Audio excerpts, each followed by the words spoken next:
But I'm asking you, you wake up early in the morning, you get yourself dead. How can you feel? You wake early up in the morning, you get yourself, you are dead. How can you feel?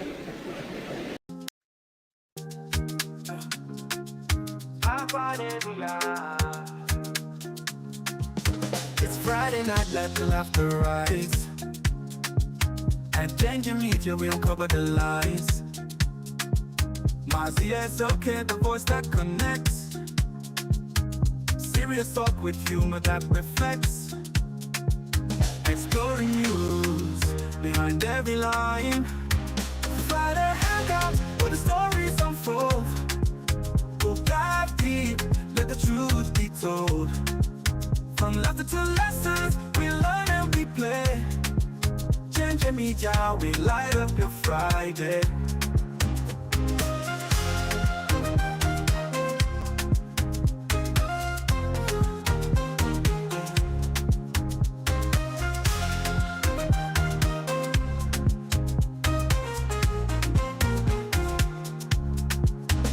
Cameras rolling, passions ignite. From Nigeria to the world, shining so bright. Entertainment flows through every decree. Celebrating Africa, come join the spree. Tune in and vibe, feel the beats. Friday hangout, where the stories unfold. We'll dive deep, let the truth be told. From laughter to lessons, we learn and we play.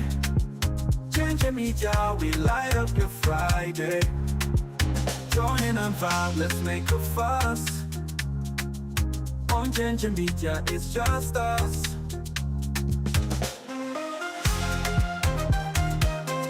Join the hangout, let's make a fuss. On Ginger Media, it's just us. It's just us. Join the hangout, let's make a fuss. On Ginger Media, it's just us. Ginger Media, it's just us. Join the hangout, let's make a fuss. On Ginger Media, it's just us. Join the hangout, let's make a fuss. On Ginger Media, it's just us.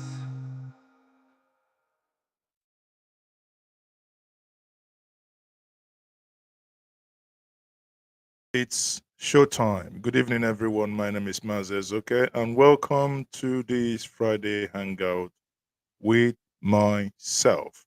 I believe you can hear me loud and clear. Today is the day that we do have fun. And, oh, okay.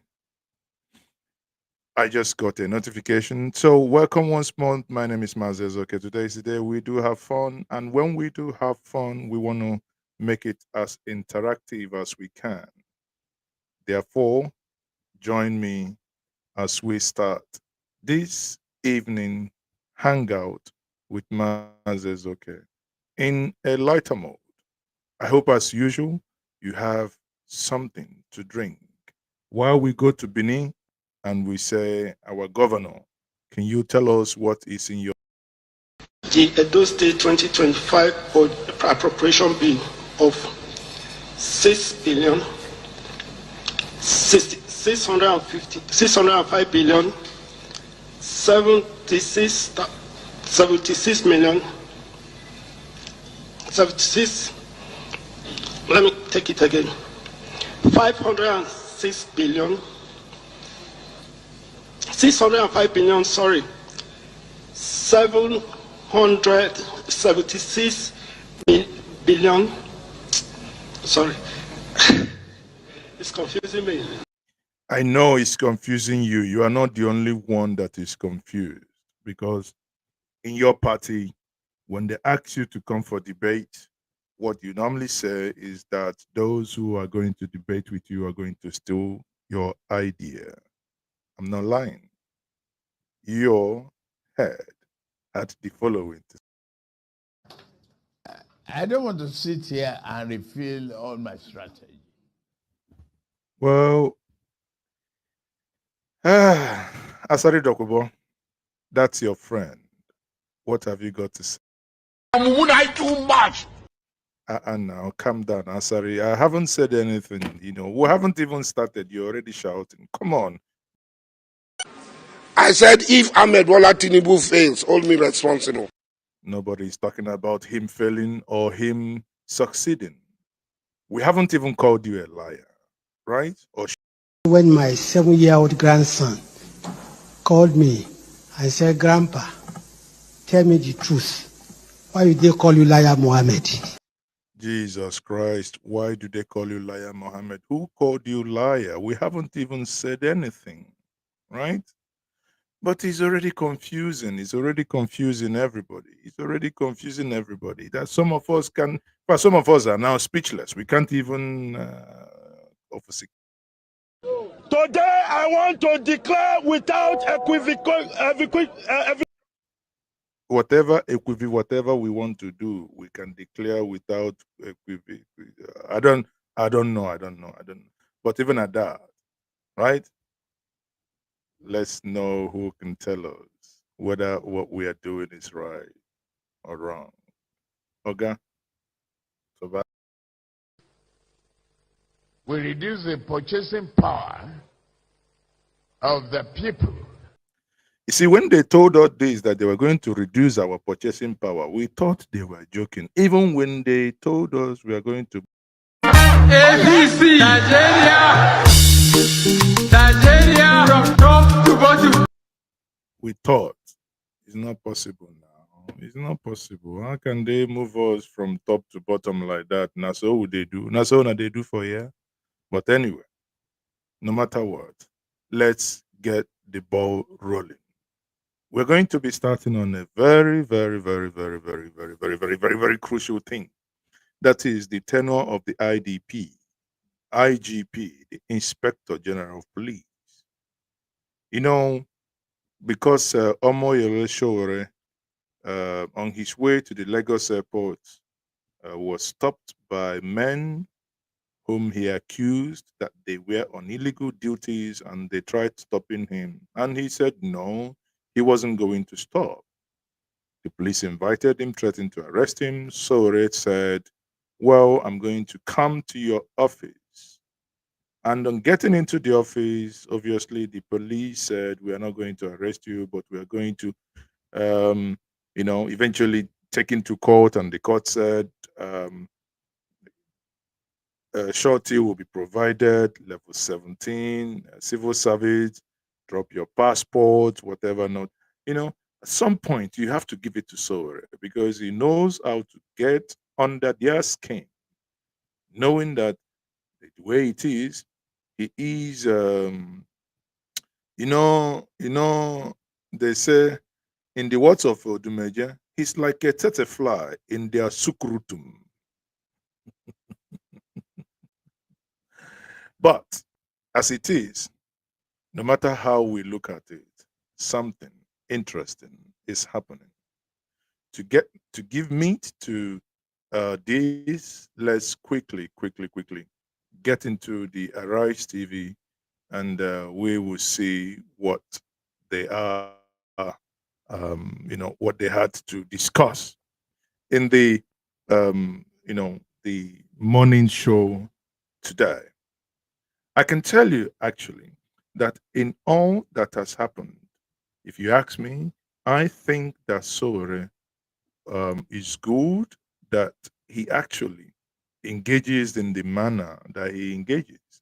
You cannot come to a family and everybody is behaving like some of us with our, sanctimonious projectors all intact. No, there must be those ones that will be for paracourism, and there must be those that if you say let them break everything, then let them break it. And that is what Sowore in this sense is representing. Sowore is that one who, if you want everything to be broken, of course, let it be broken. In this case, I actually think I'm enjoying the fun of what is happening. Again, like I said before, let us get the Arise crew in. they're going to give us the material for this conversation. Grab your coffee. Myself, as always, I have my white liquid content of something from the ancestral place, what the ancestors used to relax. Not now that these young boys have run out of place that most times we no longer sit down to relax. But here we will definitely do. So let's get the ball rolling. Begin what's trending. Activist Omoyele Sowore, a former presidential candidate who was arrested for calling the Inspector General of Police, Kayode Egbetokun, an illegal IGP, was granted bail on Thursday by the Federal High Court in Abuja in the sum of 10 million naira, with one surety. The presiding judge in the case also ordered Sowore to deposit his international passport with the court registrar and ruled. But Sowore said, I'm not going to release my international passport because recall that over 2 years under President Muhammadu Buhari, he submitted his passport, he was confined in Abuja, and he was maltreated. Now Sowore is saying, nah, isn't going to happen. It's not going to happen again. I'm not going to submit anything, right? And if it's not going to submit, do you think, now this is your, where your opinion matters. Do you think it is right for Sowore to say he was not going to submit his passport and he was not going to accept the conditions given to him? Which again, because he insisted that these conditions are not going to be, he's not going to follow those or abide by those conditions, they actually got it reviewed and, rescinded on them. That the surety must have verified landed property in the Federal Capital Territory. But it is, you see, this is, the Nigerian government is actually the one encouraging criminality. How can you expect someone who is a civil servant to have a property if that person is not a thief in Abuja worth over 100 million naira? How? With how much would that person be, or how would that person be able to do it? Well, on Wednesday, Sowore rejected the bail conditions presented to him, describing them as frivolous. Let's take a look. The police came, charged me for offenses that were contrary to the police service rules 367, which says that no police officer should use the police office to carry out personal vendetta. That's pretty much how that was described. But the IG of police, the illegal IG of police, I'm repeating it here again today, Kayode Egbetokun, is doing just that. I rejected the administrative bail of the police because I cannot, in good conscience, continue to participate in illegality. The courts have made it very clear that the police have no right to grant administrative bail that asks for civil servants to own, first and foremost, 100 million naira houses, which is a crime. That's corruption. Exactly. To stand bail for me, who is an employer of labor, a level 17 officer in the civil service, is a permanent secretary who is politically appointed by the president. So you expect such a person to come and stand shorty for Sowore? I'm not being arrogant and I'm not bragging. But, in 1992, when I was a student leader, Tinubu was a senator, and I was more powerful than him in the Nigerian society. Sometimes this is so rare. This so rare. This is my brother and friend. So rare. Sometimes he like to the knock akbako. He like to the he's a troublesome personified. But the way Nigeria works actually. Now the kind of person that fits them, not not quiet people. No, sometimes you hate him or like him. The guy, Just give it to him, honestly. Give it to him.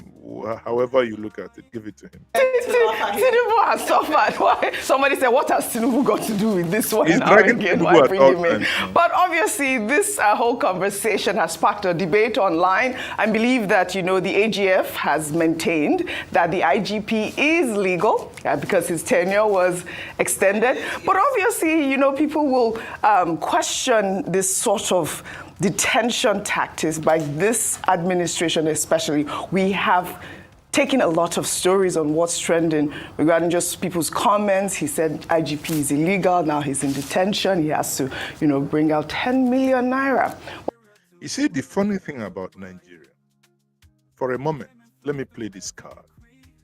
Imagine that Sowore is not from the Southwest.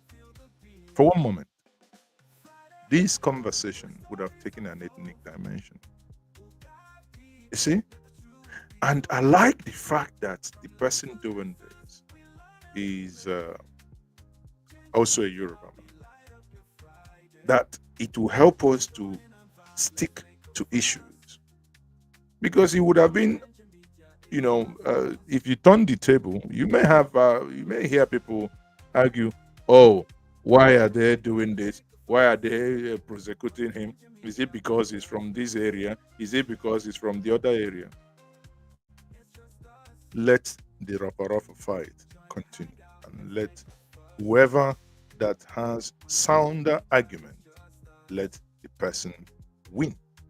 Well, in another development, Nigeria's former Vice President, Atiku Abubakar, has reacted to the arrest of Professor Usman Yusuf, a former executive secretary of the National Health Insurance Scheme, who was arrested on Wednesday by the Economic and Financial Crimes Commission for alleged corruption involving budget inflation to the tune of 3.7 billion naira and awarding contracts to family members. The Federal Capital Territory High Court in Kuje deferred his arraignment to February 3rd, 2025. Let's take Atiku Abubakar's tweet.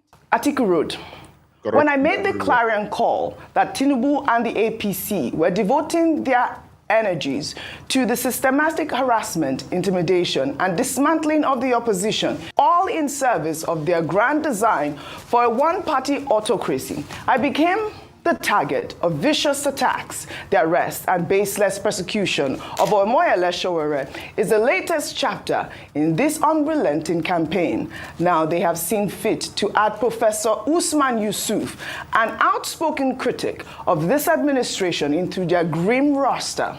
At the pace they are going, it seems they may soon find themselves contending with the incarceration of every one of us. And that is the actual rhetoric Rufai online. I'll take a comment following Atiku Abubakar's tweet. Sanusi wrote, the arrest of Professor Usman Yusuf, a staunch critic of Tinubu, may be viewed as a political witch hunt to silence dissent. Also, recent arrests of figures like Shehu Mahdi, Dele Farotimi, and Omoyele Sowore for government criticism raise concerns about a shrinking democratic space in Nigeria. Thought it was important to highlight that. No, it does raise a lot of concerns, and it's quite very shocking. We don't even know why he was picked up in the front of his family. For what reason, we don't know. I know prior to this time there was a Usman. Yeah, Usman, talking about Usman. Yeah. Prior to this time, some media I saw online was trying to, as much as possible, to make allusion to the fact that, okay, there was NHIS, but that was a while back, so that matter has not been broached again. So why is arrest at this point in time?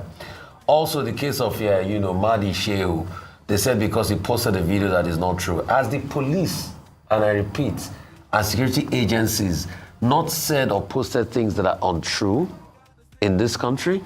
That's the question a lot of people are asking. This high-handedness, and because they said he posted videos that were not true when we were talking about friends trying to set up a base here. In this day and age, yes, you're supposed to verify, but there are people too that post things that it's not, that they've checked up and it's been shown not to be corresponding to what is happening at that point in time. Yes. So the DSS now holding him on. But what about the people that fomented trouble? I keep referring to Lagos here. What about people that threaten ethnic bigotry in Lagos against the Igbos? The DSS, we never heard they picked them up. It was some people that talk about Mama Chukudi. We never hear they pick them up. In fact, the police came out to defend them. So this selective justice, and for what Sowore is saying, he's making a very valid point. Good point. You are saying you should have shorty by PAMS government official level 16, level 17 with about 100 million. That's, I mean, when I... So that's an invitation to corruption in a country where you pay 70,000 minimum wage. Correct. So what is going on here?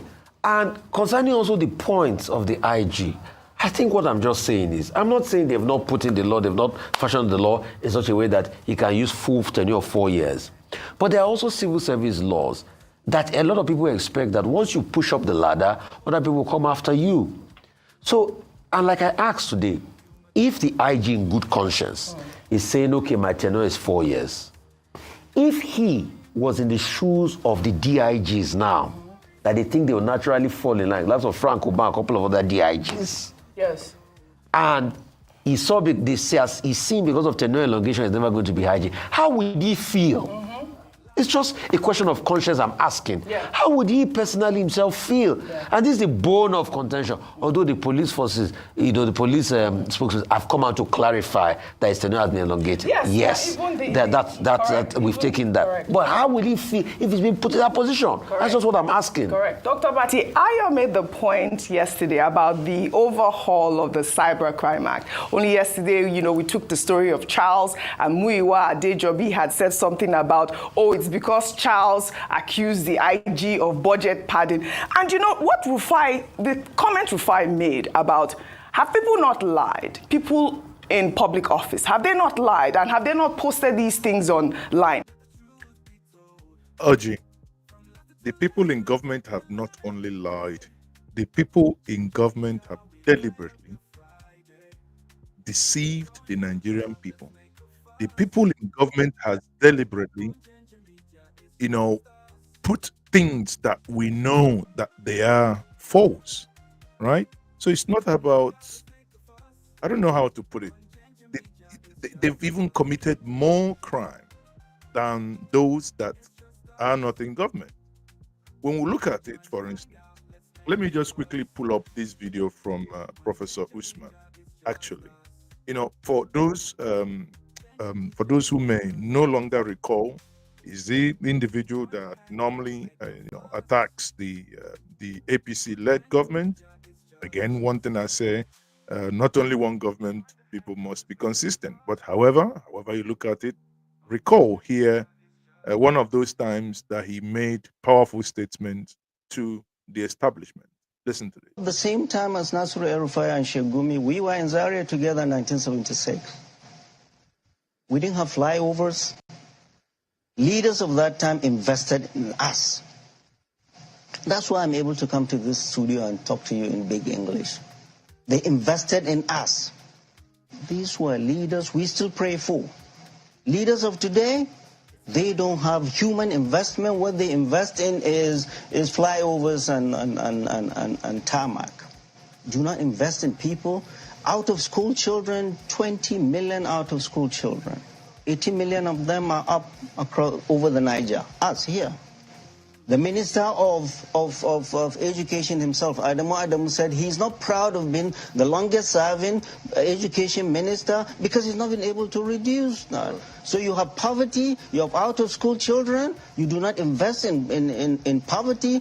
Instead of waging war on poverty, you are buying billions of dollars worth of Tucano jet. You can never bomb grievances or poverty. Now, this is him here speaking. Now, it's not obviously this is not this is not, in my view, the reason why he was arrested. However, it's just to show you the type of views that he shares. He's on part of the North, and that's what I like. Individuals that also take their own people, not only looking at, this thing is done by Kanuri or Fulani or Yoruba or Igbo. You must be able to knock your own people. On this platform, I've knocked with hammer, sledgehammer, my own people. When people shout, the Fulanis are killing us, kidnapping us, I say, when they unmask these kidnappers, those killers, they wear our face cap, they speak our tongue, and they wear, they live amongst us. Obviously, it has become an open secret now. So back to the point here is that when we look at this, one, his arrest. When you move further, you talk about Sowore, even the attempted arrest and trying to blackmail Sowore. He has raised an issue that is now of national concern, that the IGP, Inspector General of Police, basically have his tenure is elapsed, and that the Police Service Commission has now put out names of, oh, this person is 60, this person is 60, and those people that are to retire are his colleagues or those that have served 35 years. Either you've served 35 years or you are age 60. So either way, you're retired. Now, it's becoming obvious, as Sowore, that's why Sowore says he is illegal, because in his mind, the tenure is expired, he needs to go, right? Nothing more there to do. But the Police Service Commission is now affirming, okay, yes, there is an extension to his tenure. I said, well, I wouldn't say, the thing is, whatever government does, and that's where sadly, the way Nigeria works, is that a government does something, another government comes in and looks at it, oh, yeah, these were your people, and you did something like this, oh, they were going to do it. All the silly and nonsensical things, all the nepotistic activities committed by Buhari, that the North, especially the Northwest, never complained, are the things that Bola Ahmed Tinubu is 10xing. He's doing them 10 times more than what Buhari did. Anyway, let's go back to this. If they believe it is a lie, why detain these individuals for so long, charge them to court, and have a better process instead of it seeming like some sort of clampdown? Okay, every accused person has the right under the Constitution to fair hearing. Sections 35 and 36. Where you abuse the rights of persons to fair hearing, yes, the public can legitimately complain. Yes. As for the issue about the Cybercrime Act, I said, where there have been abuses, you can push for amendment. But to say in an illiterate manner that it should be abolished, that's not how the process works. Because you cannot abolish a law by fiat. It will still have to go through a legislative process. To the main issues this morning, one, Sowore is right. You recall that when you first brought this Sowore matter, I said it was right in the sense that he said, he will not allow the administrative bail by the police. And I quoted Dasuki versus DGSSS, a 2020 case determined by Ada JCA, in which he stated exactly the same thing that Sowore has repeated. So Sowore must have been properly advised by his lawyers. And I quoted Femi Falana SAN, who had also pushed that line. But the court bail is superior to the administrative bail. No, now he has been given a bail, 10 million and all of that. Well, the matter is before the court, as it were. As for the Attorney General of the Federation, which I keep saying is the only position that is recognized in the Constitution of Nigeria, apart from the position of special advisors, 22 special advisors that the president is constitutionally allowed to employ. Now, what the Attorney General of the Federation, who is the chief law officer of the Federation, is saying, is that the position of Egbetokun is lawful and legal. And he based his position on Section 7 sub 6 of the Police Act as amended. What the Civil Service Rule says is that, you must retire if you get to the age of 60 or you have done 35 years in service, whichever comes first. But in this particular case, the chief law officer of the Federation says is validly there in the light of the amendment to Section 7 sub 6 of the Police Act. So it's not a thing to be emotional about. That's the thing about that. And then what was the other story about Professor Usman Yusuf. Professor Usman Yusuf is a noted critic of this government. Yes. However, in 2019, he was relieved of his position as the Executive Secretary of the NHIS, the National Health Insurance Scheme, the Professor of Hematology and Oncology. At that time, the Federal Ministry of Information was investigating something about expenditures of about 919 million. And at the end of it, they recommended to the Buhari administration that he should be relieved of his position. And that was what happened. Now, in 2018, EFCC say a petition had been submitted against him in terms of the management of funds. Now, EFCC in 2025 is now going after him. Now, look at it. 2018 petition. You see, Nigeria is a funny place that never run afoul of the law, because at any point in time there is something that they would, I think, where did I read it, that someone like Raf Wazirike or Asari Dokubo, for instance, that they are still in bail. They haven't, the whole case is not yet finished, but again, they've been granted bail and there are still conditions, meaning that the government at any point in time can still go back and bring them back in form of arrest to come and continue their case. So in this case now, somebody, maybe because Buhari was there, I don't know, EFCC obviously was asked to mellow down or, give him soft landing. But now, the protector from Katsina State is no longer there. Another sheriff is in town. And if you criticize them so much, they're going to bend down, look down the orifice, look and see if they're going to find something to begin to come after you again. And I believe that's the case. Question has been raised, why now? Why now? Well, the thing is that in law, there is no statute of limitation on fraud in Nigeria. So if you commit fraud 50, 20 years ago, they can come after you in the future. However, the question is about why now, which common sense would raise those questions. Of course. Is he now being arrested because he's very critical of government? Of course, particularly on the issue of banditry and insurgency and the rights of the people of the North. Absolutely. Is he being targeted because he's vocal? But as to the legality of the process, the EFCC has made it very clear that he'll be arraigned on February 3. What are they accusing him of? Abuse of process, violation of contracts, 4 billion naira that they want explained. We can only insist again, as in the case of Sowore, that his rights must be respected. Fair hearing must be respected.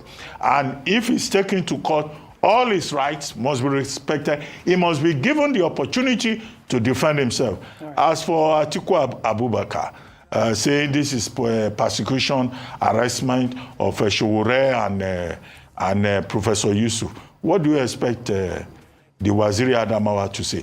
He has to worry more also about the implosion within the PDP. Within his party. All right. Because the party is imploding, right. And some people say Waziri Adamawa is part of the problem. So instead of criticizing the outsider, he should lead the process of removing the log in the eyes of the PDP. All right. Anyway, now if I come back to Professor Usman here once more. Professor Usman, as Abati said, and I totally agree with him, a non-critic of the Tinubu-led government. There is also this video, that summarizes, his viewpoint on the Tinubu-led government and also the policies of, government as he feels that affects the North. No food to eat. Men have abandoned their families and left a mother with kids. a country that is endowed with human and capital, a country that's very rich. This is the way our politicians have made it. Nigeria is a very rich country. We have no reason whatsoever to be poor. We have no reason to be hungry. We have no reason for our children not to be educated. The members of the National Assembly, their budget 2024 is 197 billion. That is more than all the 25 federal universities put together. They were given 75 billion to buy vehicles, 164 million each. There is an emergency. There is hunger in the land. Millions of people in Nigeria, in this land of plenty, predominantly women and children, go to bed hungry with no certainty of having anything to eat when they wake up. And yet you come to Abuja, you see all these politicians living it up. We are seeing it. I don't know, the ministers are not seeing it. The senators and members of the National Assembly are not seeing the sufferings of our people. You go and tell the president, because the president clearly and his team do not have connection with the daily realities of our people. But the president... Well, again, it might not necessarily be that too easy to take a position here when someone appears to be speaking truth to power. It's that simple. But like Abati said, irrespective of the fact that you and I may feel, different as regards to the reason why he may have been invited or the reason why he may have been rearrested, he had points, and these points are cogent. But that doesn't mean when you make points that if you had anything to, answer for, that because of those points you make, you no longer qualify. That fast forward now. If we move into the meeting that happened 2 days ago, the comments that was made by Rotimi Amechi, El-Rufai, and some of them in that meeting, before we even get to the comments made by I used to call him elder statesman, but since the interview he had with Edmondo Biro, I don't know if I'd still call him elder statesman. Well, I can call him elder statesman by age, but he must be careful not to be tagged an elder misinformation man. Now, but let's take Rotimi Amechi first and his comment. President Bola Ahmed Tinubu of using unethical tactics to stay in power. Atiku Abubakar, in response, echoed Amechi's comments by sharing a personal experience on the dynamics of crowd mobilization. Let's take a look. Nobody has power and will give it to you. Nobody, not even me. Nobody. If you want a pastor as president, can get one. The politician is there in Nigeria to steal, to maim, to kill, to remain in power. If you think Tinubu will give it to you, you are wasting your time. So when we speak, we forget history. And the final example is when we are pursuing, the APC was registered, and I was scared that, look, they may rig us out. So I got the party to agree that we will carry out a demonstration. They agreed that we will carry out a demonstration. We assembled at where is that parade ground? Eagle Square. We released some money to go and bring women and all that. See the women gathered. Guess what they are wearing? Release some money. Look at Jonathan for president. God bless you. That is borrowed from Rivers. Because when Odili was in office as a governor, we went on a rally. The entire stadium was filled to capacity. But before we could finish the rally, everybody had left. We were left alone. Then I asked what happened. He said they were paid for only 2 hours. Rufai, I want to use your word, Nigeria, na cruise. I mean, this is the political system. Femi, I'd like your comment, but let me take these tweets first. This is from Ekuv, who wrote, Rotimi Amechi's frustration may resonate with many, but we must remember that he, like others, has been part of the very system that has kept Nigerians in this struggle. When he claims politicians are there to steal, kill, and destroy, he's describing a system he himself was deeply entrenched in during his tenure. What did he actually do for the people of Nigeria and his state? What real progress was made under his leadership? If he truly believes in change, why didn't he deliver it when he had the power to do so? Another Twitter user, High Chief, wrote, Rotimi Amechi has been consistent about Nigerians being too afraid to have a face-off with our politicians. He has always said that the day we all rise, that's the day we'll get our country back. And I guess this person went further to talk about how we missed our chances in this country. Go ahead with selecting great leaders. Okay, so I think ultimately it's unfair that a politician or someone who has left power can now not criticize, because then people can say, well, you, as we've heard in those tweets, well, you were also a part of that system. But I would like to hear if he had in fact stolen or killed anybody. That's what I'd like to hear, if that's really the conversation here. That being said, the thing that jumped out at me is that he's speaking very serious about very serious things. And I didn't like the fact that people were laughing. I know they weren't laughing at him, they're just laughing at, as you guys say, Nigeria being a cruise. But this is very sad and a very serious situation here. But yes, he is a politician who has had extensive power at the state and at the federal level. And I think there is still some legitimate questions that can be raised. Would you say this if you were still in power? Would you have this criticism about the state of politics in Nigeria if you still were at the helm of power as you had previously? But that doesn't mean that the points that he's making is invalid, because he's making very valid points here. But sometimes the messenger can be crowded, the message can be overshadowed by the messenger. So, yeah. Now, you know, Rotimi Amechi has been there as governor.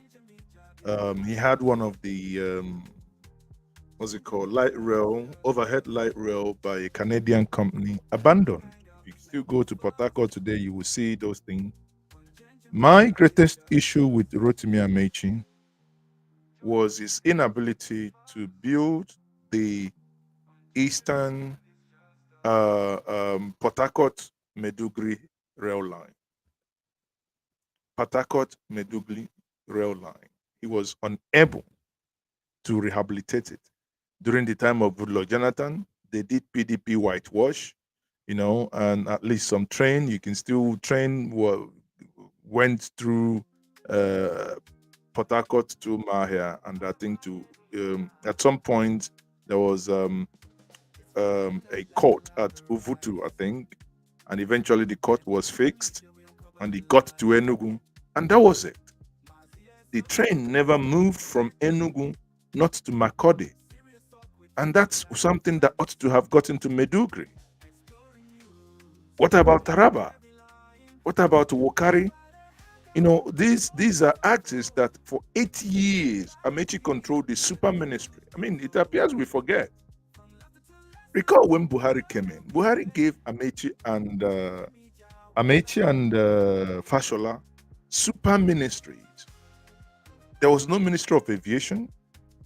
Everything was all encompassed in Minister of Transportation, headed by Amechi. The only thing one can say that eventually did was the international airport in Rivers or in Port Harcourt. Omawa, that international airport was financed by the Chinese, a loan gotten by Jonathan. The 5 airports that we used, you know, that they fixed, actually the 5th one was supposed to be Enugu, but eventually knocked off. Abuja was there, Lagos was there, Port Harcourt was there, I think Kaduna was there too. So when you think about this, looking at him speak, you will think, this man, every time he's talking about people not stoning. One day, children will use stone and break your head because you keep talking about stoning. Oh, if they do this, why are they not going on the road? Oh, guy, you can lead now. You can lead. Let small children not use a stick and open that your big thing. Huh? It's easy. Sitting down, oh, you are not out of power now. Suddenly, everybody, assemblage of people, you come, you say the same thing that when you had the opportunity of power, we could not see that thing that you were able to do. Absolutely. But, before I come to both of you, I'd like to tie in this other story so you all can comment on it. Well, in the same vein, a former governor of Osun State, Bisi Akande, has claimed that the 2022 EndSars protests were orchestrated by Obidients to prevent President Bola Ahmed Tinubu from becoming president. Akande alleged that the movement was not genuinely about ending police brutality, but was a strategic political play to thwart Tinubu's political career. Let's take a look. EndSars was designed to be the end of Tinubu. Can you expatiate? Those behind the EndSars knew that's what they were doing. Who were those behind it? The Obidients. Were behind the EndSars? Yes, it was manufactured from America and so brought in just to stop him. But who are the Obidients? I said the Obidients. So who are the Obidients? So who are the Obidients? The Obidients came from America to do the EndSars and later became a movement to form a party, and they couldn't form a party and join whichever party. I thought Obidients was tied to Peter Obi. Well, maybe Obi's party, I don't know. Maybe Obi's movement, I don't know. But the Obidients were behind the EndSars. This level of misinformation by so-called elder is legendary. Suddenly, when you press him, the same person that says that the Obidients were behind the EndSars will tell you, I don't know. Oh, guy, if you do not know, you zip it, and you zip it. I don't know. If we are not, at least we are still alive. Took part personally myself, EndSars protest in London on the 21st. Why? I can remember. It was I was with my family for a family dinner when suddenly these shootings started in the evening. I recall someone from the National Assembly panicking called me, say, where are you? I say, I'm not in Nigeria, I'm in London, I'm in England. He said, okay, look, this is the end of this government, shouting this. I said, what's happening? He said, they are killing people at 10. Just basically because obviously, in that family dinner, I didn't have, wasn't with my phone. My phone was obviously locked out there on the flight mode just to have a quiet time. And then quickly I drove back from there and I started a live stream. That live stream is still up there till today. That live stream was a succor. It was a succor for many because people were crying. Across the globe, Nigerians were worried. Why would a government kill their own in this manner? Right? Nigerians, 17, 18, 19, 20.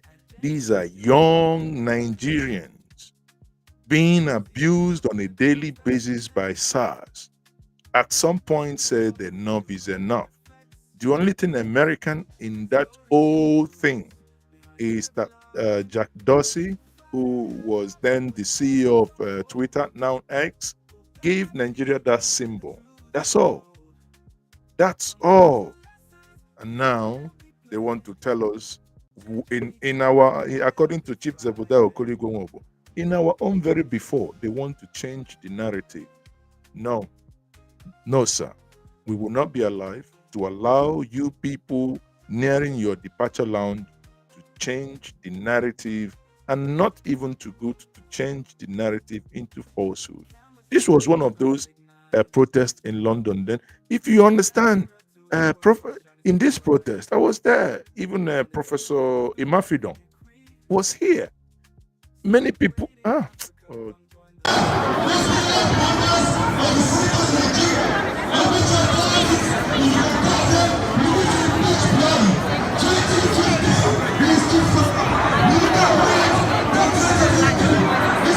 is, you see, this protest, if you were, I was here, if you ever come out here, you see people who were not concerned about Nigeria. They don't want, they're just in England working, studying, doing their thing.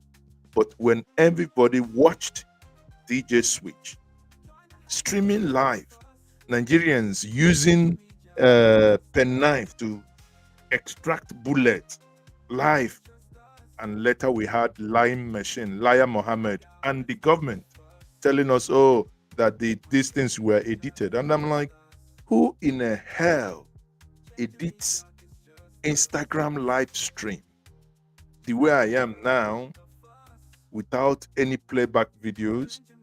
Somebody will now tell me that the video you're watching, the timestamp, everything you're seeing now is edited. That person must, either you are, you know, it's a nobody, an idiot in the you know, information technology sector, or understands absolutely nothing about technology. Hey, EndSars, a government killed its own young people. Suddenly you turn back and say that this here was by the obedience that came 2 years after. And again, I cannot keep quiet because I am part of those, this one, involved in it. As long as the obedient, I wasn't involved in EndSars, but the obedient, fully involved, every single decision on the way, in the planning, in the execution, deeply involved. Then somebody comes and says these things, and come on, we.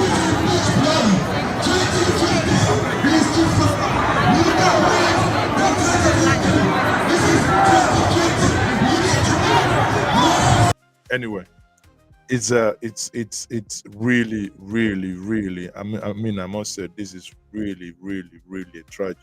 I must say, it's a tragedy. Obidients are behind the EndSars, movement. I mean, I've never. I think you said EndSars. Oh, if you were listening properly. Dr. Mati, let me just give you the floor here. Can you respond to some of these comments that will come to you? Chief Bisi Akande, former APC chairman, former governor of Osun State, now alleging that it's the Obedient movement that was behind it. Oga, he's not alleging, he's stating, please. Ruben, spare me that. Bisi Akande did not allege. When somebody wrote something down, he's not alleging. When somebody says it again, that they are, he didn't put any allegedly. He said they are. SARS. Well, when you allege, you prove. You must prove it. That's the principle. But in that interview, the journalist interviewing him, his name is Edmond Obilo. Yeah. Right. Edmond didn't ask him, does he have any proof? So it's not enough to just make an allegation that it's Obidients that were behind EndSars. We were all here. We all analyzed hashtag EndSars. It was a protest by Nigerian youths, and it didn't have a tag of Obidients, who were saying that police brutality must end. And part of their demands included improving the conditions, the welfare of policemen. The matter may have gone out of hand, but I think it will amount to unnecessary labeling and persecution to say that, oh, it was a political thing. But of course, Chief Bisi Akande is an ally of President Tinubu. The summum bonum of what he was saying is that, oh, people are fighting Tinubu, and it. Abati, and my viewers, let me tell us one thing that is about to play. We're not all idiots. They say if you want to kill a dog, give it a bad name. They know that most of the political parties are dead, including Labour Party. Sadly, I must admit. But the only thing that is standing, kakaraka, like something that drank Magani Borontachi, is the Obedient movement. Now, the psychology here that they want to use is to make especially most of our brothers and sisters from the southern Nigeria who are in support of this government to begin to believe their lies that the Obedient movement that they are supporting is those that tried to destroy Tinubu. Go and write it down. Before Easter this year, you will see a part 2 to this. The part 2 to this is that the EndSars destroyed Lagos, because there was a time last year that these kind of narration flew, but it was, killed. Oh, that the Igbos tried destroying Lagos, that the Igbos invaded the Oba of Lagos, palace. Whereas we saw the allies, the boys, angry boys, hungry boys, who invaded Oba's palace. That's why I said, regrettably, in all this, it was only that silly comment by Nnamdi Kanu that did not understand where the whole thing came from and what was happening. And again, I am a living witness, because with Igbo elders on this platform, I got FKK, I've got Hassan Kuka, Professor Olufimilade, and so many others, including Professor Patu Tomi. And we, on this platform, brought Nnamdi Kanu to come and apologize to the Yoruba nation. It is on record. The video is still here. Go to Njenje Media here and type it, Nnamdi Kanu apologizes to the Yoruba nation. Because it was not necessary. So if, as a living witness, as somebody, an active player, you know how angry one can become. It's not like, it's just like, this is like 1966 school. We are all here. The thing happened. We saw how it happened. Now somebody wants to, in our own very eyes, want to change the narrative. Nah, isn't not going to happen. This is not 1966. We cannot. To my point here is that this is the first shot fired by the APC. The second shot is going to come definitely before the Q2, saying that the EndSars tried destroying Lagos by the link of EndSars to the Obidients. Therefore, when Obidients begins their activities again as the next electoral cycle is going to approach, they will now begin to bring up this sentiment saying, look at the Obidients, look at EndSars. If you allow them, they're going to destroy Lagos, they're going to destroy Tinubu. That is only their plan. With this sentiment, we will have idiots, those who do not have gray matters in between their skulls, and they will begin to believe all manner of nonsense, all manner of garbage, that these called elders, that by some of this statement, anything atom of elder in them should be removed and erased, because they are not. They are people who are building tension intentionally. They are trying to, knock Nigerians' heads together to say you must get divided by any means. Crookedly, in any way it will happen, it has to happen. But hey, people, we are alive, and we are alive to our responsibilities in the year 2025. Each time they fail him, they failed. Each time they fight him, they fail. Yeah. I don't think that, the allegation is standing on terra fauna. Yeah. It's not strong enough. Right. The other issue, Rotimi Amechi, that you said was speaking, and you showed the video. Now, if you look at that event, conference, seminar, whatever, on strengthening democracy in Nigeria, that was the same place where Atiku Abubakar made the statement. That was the same place where Nasir Rufai made the statement, and then Rotimi Amechi. A congregation of yesterday's people. And then the question that you ask, I once wrote an article about yesterday's men. People are very supportive of government when they are in government. Yeah. Yeah. Now, once they leave government, they become critics. They become, very articulate about what is wrong in government. That is why the question is, if they are back in government, the moral question is, would they say the same thing? But as for what Governor, former Minister Rotimi Amechi said, I think it's on point to flip to look at the flip side. This is a man who started his career as a bad career for Dr. Peter Odili as a PA who was running errands. I think he became chairman of a local government. He became a speaker of the House of Assembly. He became governor. He became minister. So he has had a long career and a rich career in politics. So you should know that no politician would hold power and willingly give it to you. The only person who has done that in this country, who willingly relinquished power, is President Goodluck Jonathan, who is a Christian, who is a man of God, who is a man of conscience. No other leader that we have seen around here will come and say, where are... Abati, hold on. Abati, your eyes are lit up now because you're talking about your boss. You're talking about, the only 2 times Abati, his voice, his tone gets, high-pitched is when he talks about Goodluck Jonathan, or when the discussion comes about women and sex. So that's the only time, his doctorate degree gets multiple feather caps immediately. So, but to be coming down, I beg. But Jonathan did not concede election. Jonathan was twisted. He became afraid. Jonathan's men failed him, including you, Ruben Abati, Dasuki, PDP chairman. All of them collectively, you guys failed him.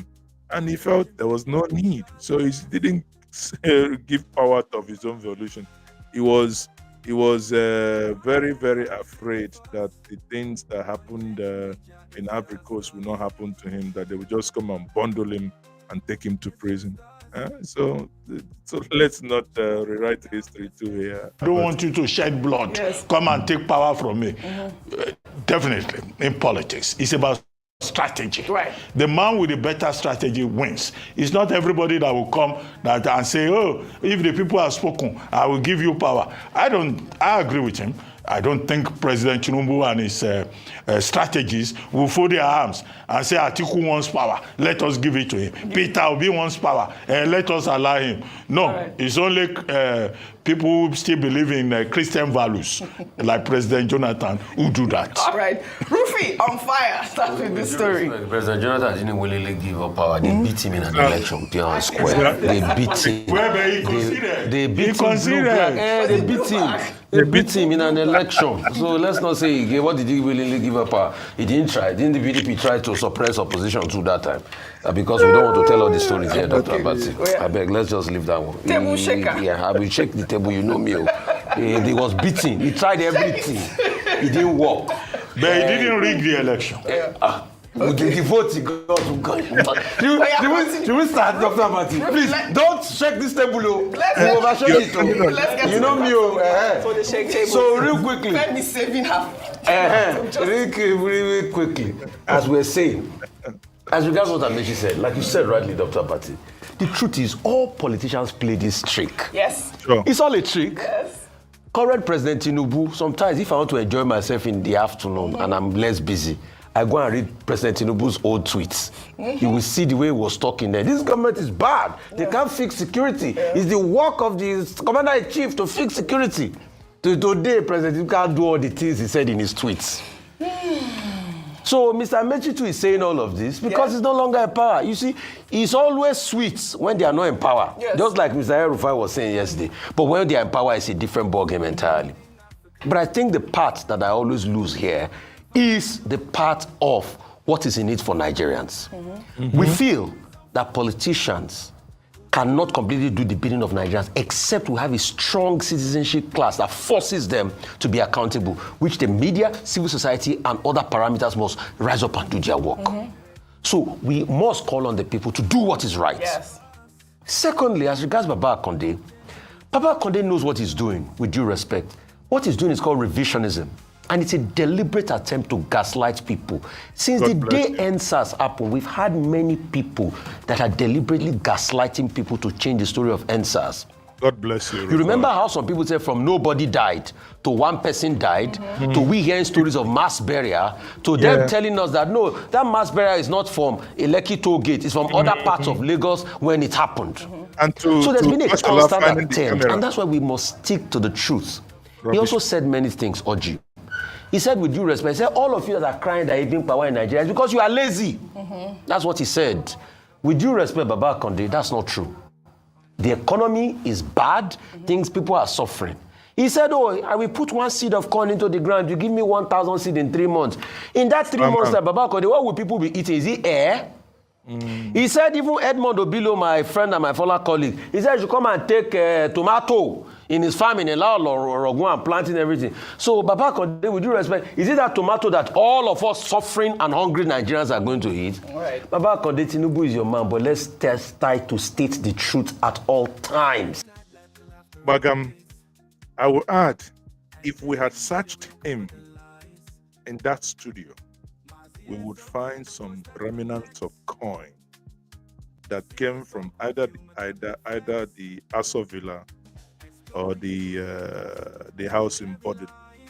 Obviously, there are plenty coins in that pocket. Oh, did I say coin? No. Corn. Agbado.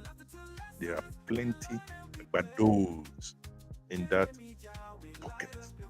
That's why he's speaking like someone who has bags of corn in his underpants. All right. That interview was not a good one. All right. No, I disagree. That interview was a good interview, actually. If you go and watch the whole interview, I like there is a part he started when he even attacked Bayo Debanjo on his book.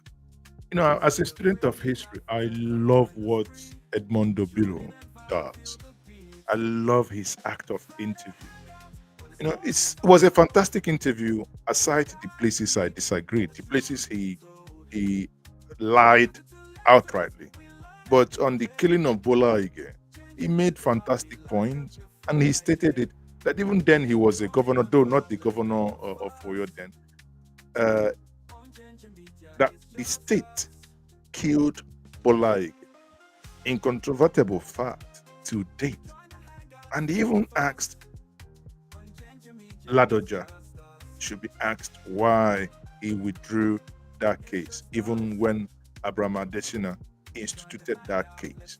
So these are things that I believe, for those of you who may not necessarily be so much inclined in reading, it's because as a result of this interview, listen, as a result of Obiro's interview and the things he talked about on the things he talked about Awolowo, and how Awolowo on his own talked about the reason why the Nzogu struck in 1966, that he believed that Awolowo himself, this guy Obiro made me buy this book, My March Through Prison by Awolowo. I first read this one, right? A war on Nigerian Civil War. So, you see, for those of you who may not, because not everybody is an ardent reader, for those of you who may not be inclined to reading, I would suggest that guy is one guy you can follow on his either on Twitter, but on YouTube he does more comprehensive, all the videos uploaded either at once or split into part 1 and part 2. Watching him, he made me see Bola Ige from a different light, and I had pity for him. If you watch the interview with Bola Ige's daughter, said, man, the state was not good for Bola Ige. Watch the interview with Bola Ige's son. You begin to know that there are deeper things in Nigeria. You feel like, the way these so much conspiracy that the state killed John F.K. Kennedy, you begin to see, similar thing that you hear in America happened in Nigeria. That you come into Minister of Justice, his house, shoot him, his orderly, his police orderly, just at the gate, acting as if nothing happened. It's honestly heart-wrenching. I will ask those who can read. I think his website also is Odala just like Agbaromo in Igbo, Udara.com. You can go there and get some of these books. I was able to get 13 books by Awo. I'm going to be getting more, but there it's, you spend your money, you build your library, you read, you understand some of these things, right? So on that note, I say, guys, this is my Friday hangout. So far, so good. Join me on Sunday. I will be having the state of the Igbo nation, and I will be having this conversation with Dr. Law, PhD, the Commissioner of Information, Anambra State. And we'll be looking at so many things, the work done by Soludo in Anambra State. So if you want to join and ask him questions, mine is open mic. After my interview, I allow you, my viewers, to join me. Either you join to ask these questions, or you can write your questions down. Write them in civil language on the comment section. I guarantee you, I will take your question and I will read it to him. And as you know, sometimes I like to press neck, and I must press that they answer those questions. Even if when you're not satisfied, you can come back for more clarification. Guys, it's indeed a good time to be with you, everyone. And I know for many of you who have not subscribed to this platform, please, I beg you, should I kneel down? Please, I'm begging. Come on. Can we subscribe to this platform? Right? Only one person has subscribed since we've been talking. Make una show love now. So if you subscribe, we'll do air hunt for you like this. Yeah, subscribe. So we are waiting for the next person. Many of you watching are not yet subscribed. Anyway, so let's quickly complete this video, then we'll call it a day. You should always speak truth to power here on this table. Let's head over to Kenya now, where the country's former president, Uhuru... Anyway, so we don't want to go to Kenya. We don't have visa. Our passport is not yet. Let me just take one or two of your comments from those of you watching us on YouTube. Then we can call it a day. Daniel Top says, I believe he's talking on the conversation on Goodluck Jonathan. Goodluck Jonathan was betrayed by those who worked for him. 100% I agree, including Abatin. He wasn't your typical Niger politician. He had stolen enough and decided to just go enjoy his loot. Your comments, not mine. Paul says, Guten Abend. Paul, schon guten Abend. Wie geht's dir? Mir geht's gut hier. Na? Hoffentlich alles gut bei euch. Bei mir ist alles super, sauber. Ne? Wir sind gesund und immerhin, wir sind noch am Leben.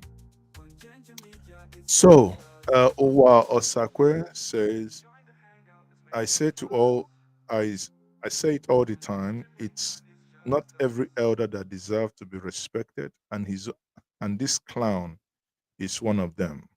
Well, for the comments he made, for the way he wants to destroy the fact, I say on that part he's really lost a lot of respect for me. He really lost respect. But like I said, for many of you who are obedient to watching me, do not do not despair. I've already told us what the strategy is. The strategy is very simple. The strategy is for this to start from him.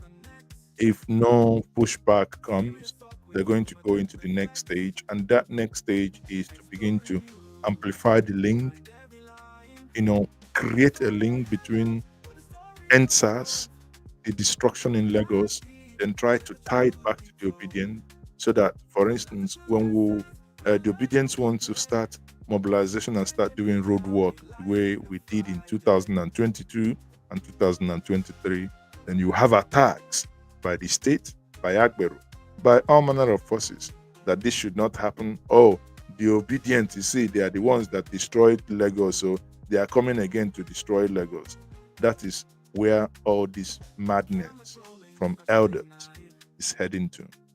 On that note, I say thank you very much. I am still Mazezoke. Enjoy my signature tune. Celebrating Africa, come join the spree. Tune in and vibe, feel the beats. Friday hangout, when the story